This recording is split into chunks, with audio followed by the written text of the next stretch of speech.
I'd like to call to order the meeting of the Clarkson Independence District Library on February 4th at 6:01 p.m. Let's stand for the Pledge of Allegiance. I pledge allegiance to the flag of the United States of America and to the republic for which it stands, one nation, under God, indivisible, with liberty and justice for all.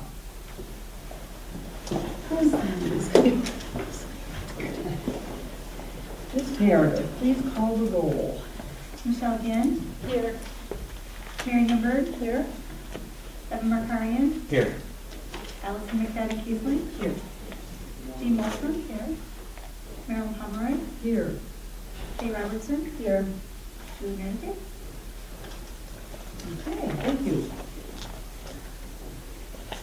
I'd like a motion to approve the agenda. So moved. Okay. Is there a second? Second. It's been moved and seconded to approve tonight's agenda. Any comment or question? If not, let us vote on the approval of the agenda. Those in favor say aye. Aye. Those opposed, nay. It's approved. Thank you. Call to the public. Do we have any public comment tonight? I got nothing today. Okay. Thank you very much. Okay. We have a consent agenda of 4 items. Is there anything on this agenda that anyone wants to discuss individually? If not, I'll accept a motion to approve the consent agenda. I move that we approve the consent agenda. I second it. Okay, the consent agenda has been moved and seconded. Those in favor say aye. Aye. Those opposed, nay. Motion is carried. All right. Our library director has a report for us tonight.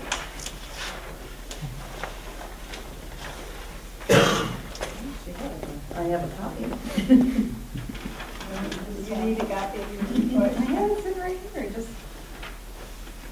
Getting one of those kind of things.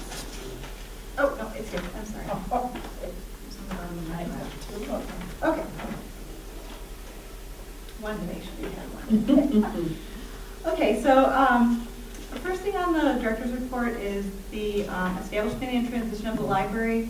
At the last board meeting, we were discussing changing the library's sign at the road to reflect our new name. That portion of the sign can be updated separately from the museum's portion of the sign. However, there are concerns regarding matching the burgundy color since it was installed in 2005 and it's probably faded. I did talk to the museum director about this. Obviously, she's hoping for color matching or color coordination as a possibility in order to avoid an added expense for their organization, but she is open to updating the museum's portion if needed. So I've sent out the sign specs and photos to a local sign company, and they should be coming out in the next week or so to discuss the situation and give us a free estimate on how much that would cost. We were talking about the possibility of approaching the friends to pay for that. But anyway, that's in the works. Just wanted to let everybody know that. Finances and budget. We're still in the process of wrapping up the 2012 budget year. As I mentioned last month, we've been straddling 2 financial databases. One is the Township Department and one is the District Library. Township Finance Director and I are still reconciling the details. We're struggling a little bit, but we're almost there. So hopefully I'll have a final summary for you soon. In terms of an auditor, we talked about that a little bit last month as well. The township has selected an auditor, and the Township Finance Director is inquiring whether their auditor is willing to include the library's audit for a reasonable price. She will be getting back to me on that as well very shortly. Staffing and benefits. The selection committee has completed the process of interviewing candidates for the head of adult services.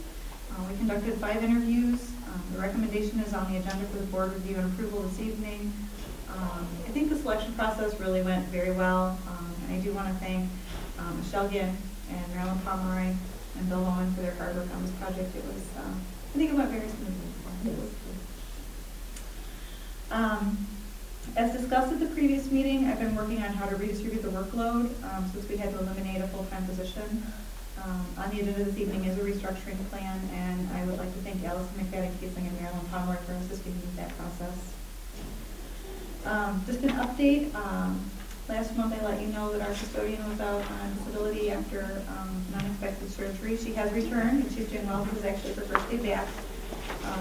She has already gone home for the day because she came in this morning,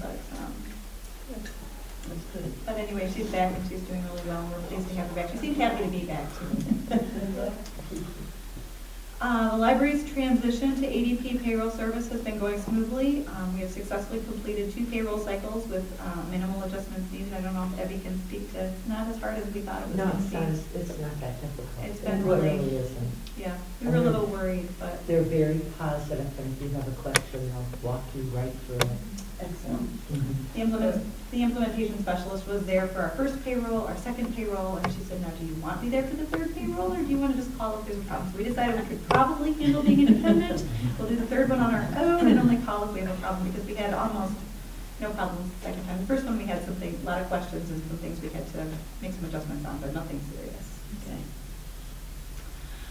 We have completed the collection of information for employee files, and Debbie and I will be working on the project of making sure the files contain all the pieces required by law. I think that's going to be pretty time consuming, but we're getting on that, and it's coming together. Since we were a township department, all employee files were held at the township, and now we're our own independent location, and we didn't have any of that information in-house, so now we're making sure we have it all in-house. Did they transfer any of that information, or are we rebuilding these files? We actually have to start from scratch because as the previous employer, they have to keep it all. Okay. So we essentially hired everybody on January 1st, and everybody had to fill out all new paperwork. But now we're going through the process of making sure that those files contain all the details that are required by law. So that's been kind of a fun process. It's been interesting. Thank goodness we don't have too many employees. Yes, exactly, yeah. Building and grounds, I skipped. The Employee Benefits Committee has completed the recommendation for the employee retirement plan. The next piece is to create a recommendation for retiree health care. We're still waiting for the results of the actuarial study. That's the actuarial study being done by the township, so that we'll fully understand how much money has been set aside for this benefit. And I am gathering information for the committee to review in regards to what other libraries and other municipalities have in place. But we are making good progress on this process. This particular project, this was kind of the big one in terms of healthcare and retiree healthcare were the ones that were probably the biggest to tackle. So we are making progress. We're getting there. So you should be seeing that soon. Buildings and grounds. The HVAC project has proceeded somewhat, but the cold weather and snow has prevented the project from being completed. The electricians, actually, I should have updated this. The electricians said they finished their portion of the work, and then this afternoon I discovered they hadn't. So there's a couple pieces that we're still trying to get done. This is a never-ending saga. But Contrast Mechanical will proceed with the installation as weather permits. And essentially what it's come down to is, in order for them to keep working on the installation, it has to be above 19 degrees, which Mother Nature refuses to do at the moment. And it needs to stop snowing. And it also needs to not be windy because they're cutting these huge pieces of insulation and they're up on the roof, and when they're trying to get it into place, the wind catches it. And so We're waiting they're for that. looking at the weather. They're looking at the weather report, and we will have 3 to 5 installation workers here. They schedule them, and then when weather permits, they show up, and when weather doesn't permit, obviously they're not able to work. So we're getting it, but it is a process. Not my idea of a good time of year to do this project, but we didn't really have a choice on that. So the roof project will be scheduled when the HVAC project is complete, taking into account the temperature requirements recommended by the manufacturer of the roofing materials. So that's kind of on hold until we get through the HVAC work. And then the last thing on here, I will be on vacation from February 15th through the 26th. In my absence, Andrea Teets and Bill Bowman will be in charge. Andrea, Bill, and Debbie will have my itinerary and all contact information in case smartphone connectivity is a problem. But they have been in charge when I'm gone in the past, and I'm sure that they would be perfectly fine. No worries. Okay. Thank you. Regular business. Item number 1, review and appoint the head of adult services. Do you want to give us a review of that? Certainly do.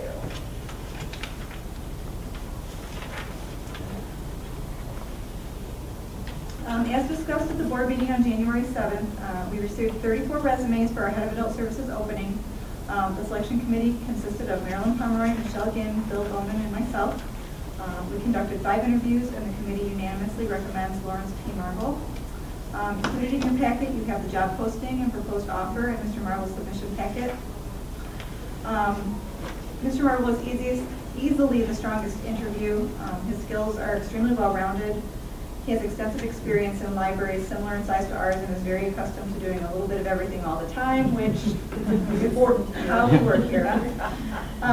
His responses to both the situational and sample reference questions were strong. All 3 of Mr. Marble's references spoke highly of his skills and team spirit. The highlights include that he's well-rounded, easy to get along with, open to change, and a good instructor. His previous supervisor described him as a delightful hard worker and is, in quotations, jealous that he might be coming to work with us. Based on the salaries of current staff and the experience in his resume, the committee recommends a salary of $44,500, which is slightly below the top of the range at $46,000, giving a little bit of room for growth. This is source of budgets and funding. The salary and benefits were budgeted in the 2013 budget for this position. And Mr. Marple is here this evening. Yes. You all have a chance to meet him. We'd like to thank you for coming and Welcome. we look forward to seeing you around. Yeah. We look forward to seeing you around. I will accept a motion at this time. I move to appoint Lawrence P. Marble as Head of Adult Services with a salary of $44,500 and the standard benefits package of a full-time employee, with the date of hire being Monday, March 4th, 2013. This may be adjusted by the library director if needed. Is there a second? I'll second. Evan seconding. Are there any questions or comments at this time?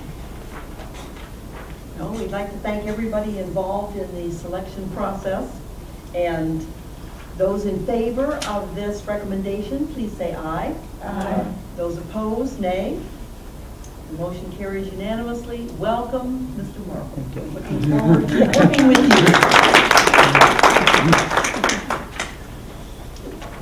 And our second item of business is to review and approve the plan to restructure the staff. In December 2012, our full-time cataloger retired, and unfortunately due to budget constraints, we are unable to fill this position. We do need to restructure the staff in order to accommodate the processing of materials. Included in your packet is the library's organizational structure at the end of 2012 and a proposed plan for restructuring the staff in 2013. And essentially, what I did in this case was created the organizational structure, or printed out the organizational structure that we do have in place at this time. And I showed you in the structure where the vacancies are and where the holes are and what we're trying to fill. I've been working on this for several weeks, and I did, in order to sort of anticipate some of the questions that the board might have, I did have Marilyn come in and take a look at it with me, and then I had Allison come in and take a look at it with me in order to try and anticipate questions and help you out to understand what it is I'm thinking. Essentially, what I feel like I have to do in this particular situation is shuffle some staff around. Our head of adult services will be in charge of the part-time librarians, which is essentially the same. Our library is in a position where a full-time head of teen services is a luxury that we can't really afford. So many more. So my proposal is to have our head of children's services be a head of children's and teen services. Our head of teen services had been in charge of the pages, so I will move the pages underneath head of children's services and teen services. She is also in charge of the part-time children's librarians. There are 2 at this time. Our head of teen services has a lot of skills in terms of cataloging and organizing, and we desperately need to restructure what I would call the back of the house, our technical services department. Essentially, our head of circulation an IT coordinator has been trying to be in charge of that department as well. It's more than he really needs to be doing. He's a good sport about it, but quite frankly, it's time to give him a break so that he can focus on the parts of his job that he likes the most. And so my proposal would be to take our head of human services and make her in charge of the back of the house and give her the responsibility of restructuring that area. We used to have 3 full-time employees that were supposed to have circulation and have cataloging. Now we are down to 1 full-time employee. I think that needs to be just cataloging. I would propose, for the sake of our head of circulation, that all of our circulation clerks be part-time. It's so much easier to schedule with an entirely part-time staff when you're talking about public service, front of the house, people that are on their feet all the time. And I have had an opportunity to talk to Phil about this, and he has supported that choice. That would put our full-time person who has been partially cataloging and partially circulation as just cataloging in the back of the house underneath our head of technical services, which I would propose would be Ian. And then she would also be in charge of part-time processing clerks, which we have not had before, so this is an opportunity for her to restructure the back and propose to me initial staff that is needed and give her the experience of going through that process and hiring, and I'll work alongside her and make sure that we get good figures and good people in place. It doesn't say this on this particular grid, but we have a number of excellent adult volunteers that come in and help us with processing and various work in the back of the house, and she would be in charge of those people, and I think she would work very well with those people, and I think they would like her. So I think that's a good fit there. In terms of our full-time administrative assistant, she's always kind of overseen our custodian, although that wasn't really what the organizational structure said. So I have written it out that she would oversee that. It makes a lot of sense because when anything in the building is broken, needs a contractor to come in, Debbie is the one who does those things. So to have the two of them work closely together and make sure that when it's time to call a plumber, the plumber gets in here, and that communication to make sure that what needs to be fixed is getting communicated. She's always kind of done that job, but making it clear on paper is what I'm proposing here. And then the other piece that's out there is our part-time PR communications person, and that hasn't changed at all. That position will be the same. Are there any questions about that? I hate to have to make these accommodations, but times being what they are, we have to adjust to having one fewer full-time person, and I think this is an excellent restructuring of our available staff. We'll accept a motion at this time. I move we approve the plan to restructure the library's staff as presented. Second. Okay, it's been moved and seconded that we approve this restructuring. Any comments or questions? Okay, if not, those in favor, please say aye. Aye. Those opposed, nay. The motion to restructure is carried. Thank you for making that so clear. Now we will move to number 3, and this is the employee retirement plan. This is a lot more complicated. It's not nearly as complicated as this. It looks a lot more complicated in front of you. The Employee Benefits Committee has been systematically working through the implementation of each of the pieces of the employee benefits package in your packet. You have the policy for the new employee retirement program, the MERS implementation paperwork for your review, and the necessary resolutions to adopt the defined contribution and 457 plans. The retiree healthcare program is being reviewed, and a recommendation from the committee will be brought to the board at a future date. That's a whole other animal. We're working on that one still. Just so that you know, before we get into kind of the nitty-gritty details, the employer contributions to employee retirement plans are budgeted for 2013 as described in this policy. So just to go over the retirement plan policy, the library shall offer a 2-part retirement plan that consists of a defined contribution plan and a 457 plan available to all full-time employees. The employer shall contribute a % of each employee's base salary into the plan according to the following schedule. Defined contribution plan, years of service. First year in the plan, employers share 5%, employees share 5%. Second, third, and fourth year in the plan, employers share 7%, employees share 3%. Fifth year in the plan, employers share 8%, employees share 2%. And 6 years in the plan and beyond, the employer share would be 8%, and the employee's share would be 0. The second piece of this is a 457 plan, which is a voluntary program. Full-time employees may voluntarily contribute to a 457 plan beginning at date of hire. At 6 years of service and beyond, in addition to the defined contribution plan, if the employee contributes 1% or 2% of his or her base wage to his or her 457 plan, the employer will also match the contribution to the 457 plan. So essentially what we've done here is taken the plan proposed by the township, which at 6 years and beyond had been the employer's share at 10% and the employee's share at 0, and given the employees the opportunity to gain that 2% by also contributing into their 457. The advantage of a 457 is that it has some additional features that the defined contribution plan does not have, including, but not limited to, the ability to tap into it in an emergency situation, which both the board members and the employees on the benefits committee really liked giving that opportunity. It won't cost anything in addition, but it does sort of entice the employees into contributing toward their own retirement, which everybody seemed to be on board with and really liked.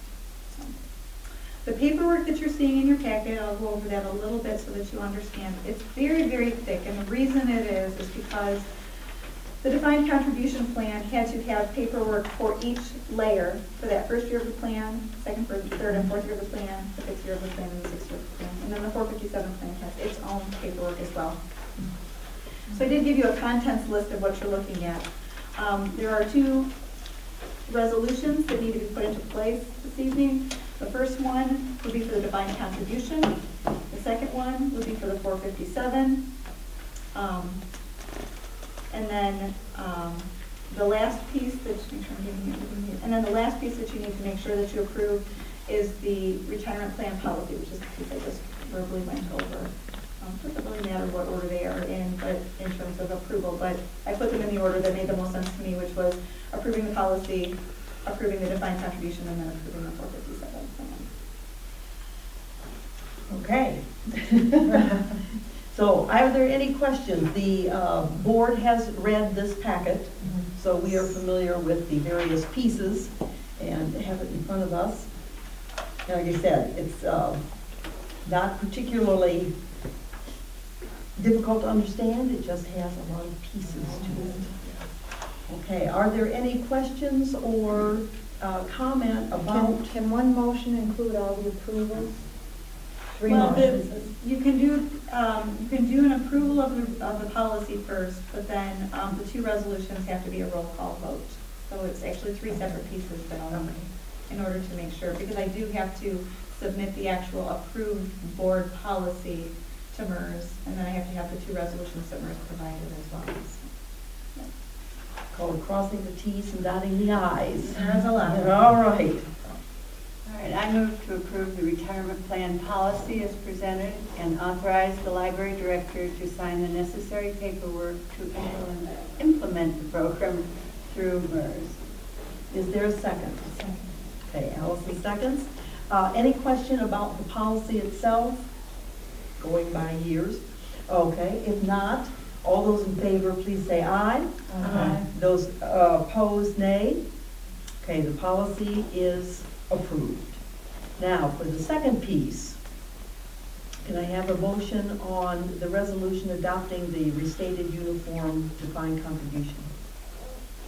I move we approve the resolution adopting the MERS 2010 restated uniform defined contribution program as presented. I second. Okay, second by Mary. Any questions or comments on this piece? Okay, if not, please call the roll. Michelle Ginn, Yes. Mary Himberg, Yes. Evan Ricarian, Yes. Allison McFadden Kiesling. Yes. Jean Molson. Yes. Marilyn Pomeroy. Yes. Kay Robertson. Yes. Okay. And the second piece of the resolution, adopting the 457 plan. I move to approve the resolution adopting the MERS 457 supplemental program as presented. Is there a second? I'll second it. Okay, Evan seconds it. Any questions or discussion on this piece, the 457 pre-tax item? I would just like to thank everybody that worked on this, because it's obviously was a monumental task to get it together. So, Yes. thank you. Those in favor, please call the roll. Michelle Dim, Yes. Mary Gimbert, Yes. Evan Makarian, Yes. Allison McFadden Keesling, Yes. Jean Wilson, Yes. Aaron Pomeroy, Yes. Kay Robertson. Yes. All right, that stands approved. So one more piece in the employee packet is now in place. Thank you very much, I appreciate it. All right, let's move to a discussion of library policies. We did discuss this, we began the discussion of library policy at the January 7th meeting, so this is really a continuation of this effort. Okay, at the January 7th board meeting, a request was made for a breakdown of library policies. Included in your packet is an overview list of library policies, policy headings divided into categories of internal and public. In addition is the table of contents from the book of the Public Library Policy Writer, which lists the type of policies that fall under each heading. Lastly is the table of contents from the Employee Policy Manual of the Canton Public Library, as I mentioned. I've worked with Eva Davis on a number of projects, and I talked to her specifically about policies, and she was very willing to share. So I pulled their policy manual just to get some structure, because she's been recently working on it, and it's quite a monumental task to take that on. So it was very nice to be willing to share. The board had previously discussed that the first policies to be reviewed should be the personnel policies, which include the consolidation of the two documents we followed as township employees, the union contract and the non-union employee personnel manual. Most of the actual guidelines are the same, but there will be some work reviewing and compiling these pieces. We've covered a few of the things that have changed. For example, for sick time, the accrual for the union, if you'll remember, was a certain amount each month, and for the non-union, it was all at the beginning of the year. And we decided that for the sake of the administrative staff, it'd be a lot easier if we would be able to do that all at the beginning of the year, so it's all the same now, since we only have 8 full-time employees. It seems silly to be under 2 separate policies and make it more complicated. So, but there are a number of things that are like that where we'll have to kind of go through and determine which ones we would consolidate and clean up the wording. Okay, so we have in front of us a group of internal policies and a group of public policy areas to be discussed. And then we also have a far more detailed table of contents on various types of policies. Do you have any idea or recommendation for how to proceed in addressing these? Well, I think, first of all, just to go over it a little bit, under library policy categories, under internal policies, that would include things like the library board's bylaws, the personnel and employment practices, staff conduct, collection development, and volunteer policies.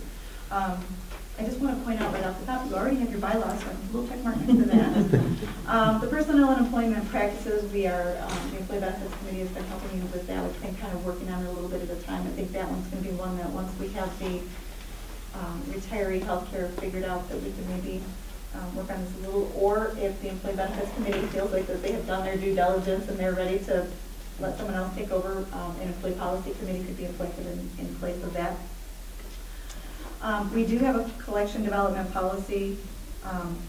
It's quite sizable. It has not been reviewed in quite some time, although it is very thorough. So it would be more of a situation where I would probably have the staff tackle that and bring it forward to the board, which would make it much easier. And I can do that. I can find I can create a committee of people that could do that. We might want to wait until our federal services has started, because that might be something that he would like to take a look at as well as the rest of the staff. So Sounds good. And volunteer policies, that's something that we tend to have more practices and less written down, so that would be something that definitely the staff could work on, piecing those pieces together, or pulling the pieces together and bringing to the board to approve. Public policies, there are actually lots of public policies in terms of access to library materials, Circulation policies, reference and information services, access to use and facilities, patron code of conduct, unattended child policy, and the internet acceptable use policy. Just to point out, the internet acceptable use policy does require board approval. And you have gone through and sort of approved all of our policies when you were appointed in terms of what we already do. And now what we wanted to do is go back and look at them one by one. The unattended child policy and the internet acceptable use policy, when you approved policies, I pulled those out to make sure that you had read those carefully and really had a good, clean understanding of what it was you were approving before you just sort of approved blanket policies. So that one, those two we can probably set aside and freshen up at a later date. The staff can start to pull together the other policies. Essentially, we have a lot of these policies in place, but they're not all in one place. We have meeting room policies that, of course, Debbie is the one who handles our meeting room. All of that is on her computer. We have it posted in the building, but it's not all in one manual. So I think what we need to do is get the library staff to start pulling these together, seeing what all we have written down, what's clean, what needs work, and clean up the language as we go. But as far as the board is concerned, I guess my question would be to you, it might be easier if you don't tackle it in large chunks if I bring you pieces at a time, because Our goal is a new manual, okay. updated, Yep. reviewed. But maybe what we want to do is create the new manual that is a binder and have you go through each little Yes. tab of the binder one by one, as Yes. opposed to me giving you this big manual, which is a Right. monumental task to read and would be too big to email in your board packet. Right. So the goal this year is to work our way with the library staff through these policies to make sure we have things written and freedom of information, taking in all the laws and Yep. acts into account. And then, what's the normal recommendation for review of these policies? 3, 5 years? Depends on the source that you look at. Depends on the policy itself too. Some policies you might review more frequently than others. Technology plans usually say every 3 years in terms of your internet policy. It just depends on the policies themselves. So, and we can discuss that as the process goes. You may want to determine that certain sections are reviewed every 3 years, certain sections are reviewed every 5 years. It just depends Okay. on how you'd like to see that done. We can lay that out as we go by section by section. Okay. Are there any questions or comments about how we tackle this? Is Julie's idea of coming as they deal with each piece and bringing it to the board, one chunk at a time? One chunk at a time. Yes. You don't want to read the whole thing all at once?